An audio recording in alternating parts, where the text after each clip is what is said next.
से इंसान अपनी सुरक्षा के लिए हथियारों का इस्तेमाल करते आ रहे हैं। भले ही ये आधुनिक हथियार जितना विध्वंसकारी ना हो, मगर ये इतने खतरनाक जरूर थे कि आप इनके आगे खड़े होने की सोच भी नहीं सकते।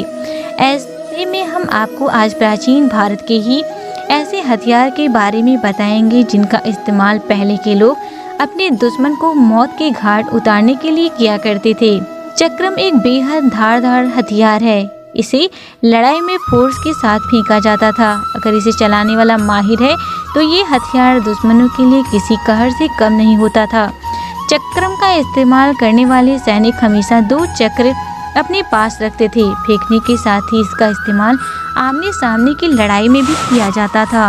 हल्लादी 3 ब्लेड वाली हल्लादी राजपूतों में युद्ध के हथियार से ज्यादा एक स्टेट सिंबल के तौर पर इस्तेमाल होता था।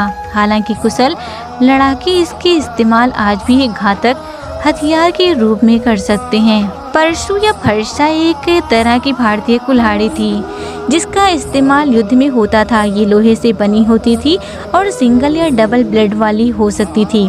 हिंदू पौराणिक कथाओं के अनुसार ये भगवान शिव का हथियार था जिसे उन्होंने भगवान विष्णु के छठे अवतार परशुराम को सौंप दिया था।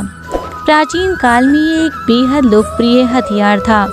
ये काफ़ी भारी होता था और इसका इस्तेमाल उन भारी रक्षा कवच के खिलाफ किया जाता था जिन्हें धारदार हथियार से भेदा नहीं जा सकता था। हनुमान जी को इसी हथियार के साथ दिखाया जाता है। बता दें, गदा को इस्तेमाल करने की एक अपनी मार्शल आर्ट शैली है। बाघ नख का मतलब बाघ के नाखूनों से है। विषैले बाघ नख का इस्तेमाल राजपूत करते थे। साथ ही ये वो ही हथियार है जिससे शिवाजी महाराज ने अफजल खान को मारा था। निहंग सिंह भी इसे अपनी पगड़ी के अंदर रखते हैं। इस हथियार की खासियत ये थी कि इसे आसानी से छिपाया जा सकता था और जरूरत पड़ने पर अचानक से हमला कर सकते थे। उर्मी एक बेहद अजीब हथियार था और इसके निशान मौर्य साम्राज्य में मिलते हैं। इसके ब्लेड बेहद तेज और लचीले होते थे। बेहद माहिर लोग ही इसका इस्तेमाल करते थे क्योंकि इसको चलाने में जरा सी भी गलती की तो आप खुद को ही चोट पहुंचा लेंगे। इस हथियार के श्रीलंकाई वर्जन में हर हाथ की और 32 ब्लेड जुड़े होते हैं। दंड पट एक बार में कई सैनिकों के सिर धड़ से अलग करने की काबिलियत रखता है। इसके 2 ब्लेड अगर आपस में जोड़ लें तो ये बेहद खतरनाक हथियार बन जाता है। मुगल काल में इसका काफ़ी इस्तेमाल हुआ है। इसका इस्तेमाल बख्तरबंद पैदल सैनिक के खिलाफ किया जाता था। शिवाजी महाराज इसी हथियार को चलाने में माहिर माने जाते थे।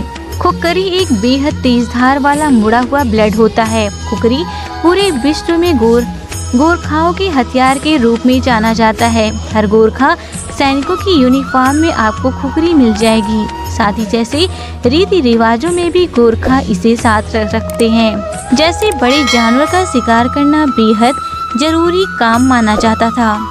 किरपाड़ की उत्पत्ति पंजाब पर मुगलों के कब्जों के दौरान हुई। उस वक्त सिख धर्म हिंदू और मुस्लिम धार्मिक शिक्षाओं को काउंटर करने के लिए बना। अकबर के शासनकाल तक सिखों और मुगलों के संबंध अच्छे थे, मगर जहांगीर के समय परेशानियां पैदा हुई थी, जिसके बाद अंतिम गुरु गोविंद सिंह ने सिखों को अपना बचाव करने के लिए किरपाड़ रखना अनिवार्य कर दिया।